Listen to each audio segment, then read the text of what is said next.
রোজ সকালের মতো আজকেরও বিছানার গোছানো দিয়ে সকালটা শুরু করলাম। বেশ ভালোই লাগে টুকটুক কাজ করতে, তার সাথে চা আর বিস্কুট। চা গল্পের গল্পের লাইফস্টাইলে তোমাদের সবাইকে স্বাগত। আশা করি তুমি সবাই খুব ভালো আছো, আমিও খুব ভালো আছি। তো সকাল সকাল তো উঠে গেছি, উঠে চা বিস্কুট সব খাওয়া হয়ে গেছে, মাও বেরিয়ে গেছে, আর এখন আমি বিছানা তুলবো। তো সকালবেলা থেকে কি করি না করি সারাটা দিন সবটাই তোমাদের সাথে আজকে শেয়ার করবো। তো আশা করি তোমাদের প্রায় ভালো নটা লাগবে। তো পৌনে দেখতে নটার থাকো। সময়, আর এখন বাজে প্রায় ভোর 10টা। তো এইদিকে এখন বিছানা বলতে গেলে এই বালিশ টালিশগুলো সবই গোছানো হয়ে গেছে, তোলা হয়ে গেছে। বিছানাটা ঝাড় দিতে হবে আর ঘরটা ঝাড় দিতে হবে, তো করে নিই তারপরে এখানে আমার খাট ঝাড় দেওয়া, ঘরও ঝাড় দেওয়া হয়ে গেছে, আর এই ঘরে চাই দাঁড়াও। তো এখানে তো মা রুটি করে রেখেই গেছে, দাঁড়াও ওই হটপটটায় রুটি রয়েছে।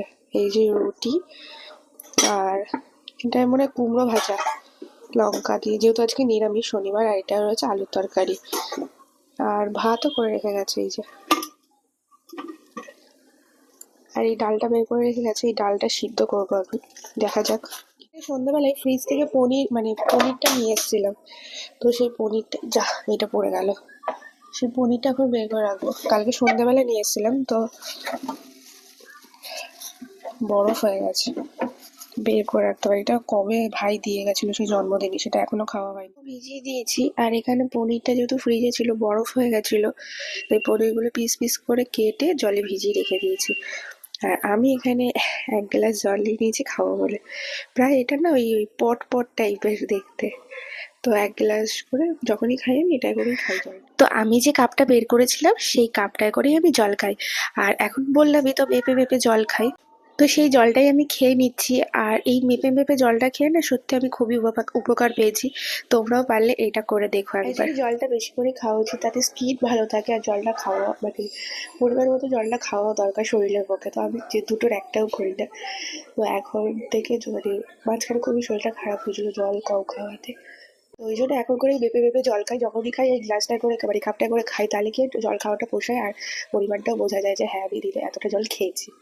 আর গলাটা মানে সব কিছু ঠিক হয়ে গেছে, কিন্তু গলাটা এখনো ভাঙা ভাঙা, আর সর্দিটা এখনো পর্যন্ত রয়েছে। আমার না ঠান্ডা লাগলে সহজে একদমই কমতে চায় না, মানে সেটা 1-2 সপ্তাহ রোগড়ে রোগড়ে চলে যায়, আমার বিরক্তকর লাগে এটা জিনিসটা। কিন্তু কি করবো বলো, কিছু করারও নেই, ওষুধ টষুধ সবই খাচ্ছি কিন্তু তাও কমছে না গলা ব্যথাটা। আর আমি ভাবটা নিতে পারি না, ভাবটা নিলে খুবই হয়তো উপকার হয়, নিজেরও ভালো লাগে, কিন্তু আমি একদমই নিতে পারি না। তো দুটো রুটি আর এখানে আলু তরকারি নিয়ে নিয়েছি, মা তো করেই গেছিলো তো সেটাই নিয়ে নিলাম। আর এইটা না সেই 10-15 দিন আগের চকলেট, ফ্রিজে ছিল, ঠান্ডাও লেগেছে, খেতেও পাচ্ছি না, কি করবো। আর কোল্ড ড্রিঙ্কসটাও রয়েছে, ওটাও আমি খেতে পারিনি। তো ওই জন্য একটুখানি চকলেটটা খেয়ে নিলাম, আবার রেখেও দিয়েছি। আর এই একটা ফেস মাস্ক নিয়ে এসেছি। মুখটা তো একদমই আমি যত্ন নিই না, নিতে পারি না, কিছু মানে কিছু বলবো। অনেকে নেয় কিন্তু আমার একদমই পসিবল হয়ে ওঠে না। তো আজকে ভাবলাম না একটুখানি নিই। তো মুখটা কিন্তু অনেকটা পরিষ্কার আর ক্লিন দেখাচ্ছে, স্নান টান করে চলে এসেছি। আর এখন কটা বাজে জানো, ঘড়ির কাঁটায় বাজে 11:45। তো আমি না, মা তো পুজো দিয়ে দেয় সকালবেলায়, কিন্তু আমি স্নান টান করে এসে একটা ধূপ দেখাই, দেখিয়ে ঠাকুরকে নমস্কার করে, যেহেতু আমার গুরু মতো নেওয়া তো জব করতে হয়, তো আমি জব করে তারপরেই আমি বাদ বাকি যা কাজ আছে তাই করি, টুকটাক আরও কিছু কাজ আছে, মাও যেহেতু বাড়িতে নেই। তো আর যেহেতু এখন ঠান্ডা ঠান্ডা পড়ে গেছে, এখন শুরু স্নান করে এসে অনেক কাজ। আর এই গোলাপ জলটা আমি 12 মাসই মুখে নিই, তার সাথে নতুন করে অ্যাড হয়েছে এই পন্ডস ক্রিমটা, যেটা হাতে পায়ে মাখতে হবে, নাহলে প্রচণ্ড টান ধরে। একটু নেল পালিশও পরে নিলাম, নখগুলো একদম ফাঁকা ফাঁকা ছিল। এই দেখো কালারটা কেমন লাগছে, মেরুন কালার, ডিপ মেরুন এটা। আর একটা মায়ের লাল নেল পালিশ ছিল, সেটা আমি পায়ে পরে নিয়েছি। আর ভালো করে ফ্রেশ ট্রেশ হয়ে একটু মুখে লিপ বাম দিয়ে দিলাম, দিয়ে এখন যাবো দুটো খেজুর খেতে। দুটোর জায়গায় 4টে খেজুর নিয়েছিলাম, তো সেই খেজুরটাই এখন আমি খাবো। একটু ধুয়ে নিয়েছি, নাহলে না কেমন একটা চিনি চিনি গুড় গুড় টাইপের থাকে। তার সাথে করলাম একটু ডাল, আর এই ডালের পরিমাণটা না আমি বুঝতে পারিনি, অনেকটা নিয়ে ফেলেছিলাম। তো সেটা রয়েও গেছে পরের দিনের জন্য। আর আমি তো পরের দিন ভিডিও এডিট করছি, ওই জন্য তোমাদেরকে বললাম। আর ডালে কি করেছি বলো তো, প্রথমে তেল দিয়েছিলাম, ফোড়নে একটু জিরে, কালো কালো জিরে আর কি, তার সাথে একটু লঙ্কা, শুকনো লঙ্কা, কাঁচা লঙ্কা, আর একটু টমেটো, ব্যাস দিয়ে ডালটা ভেজে ভেজে নিচ্ছি, তারপরে জল ঢেলে দেবো। আর বাইরে দেখো কি প্রচণ্ড হাওয়া দিচ্ছে, দেখতে পাচ্ছ তো বাইরে প্রচণ্ড হাওয়া দিচ্ছিল। আর এদিকে আমার ডালটাও হয়ে গেছে প্রায় নামানো, এখানে ডাল নামিয়ে রেখেছি। আর এখানে কড়াইতে দিয়ে দিচ্ছি একটু নুন আর হলুদ দিয়ে, আগের দিন এনে রেখেছিলাম পনিরটা।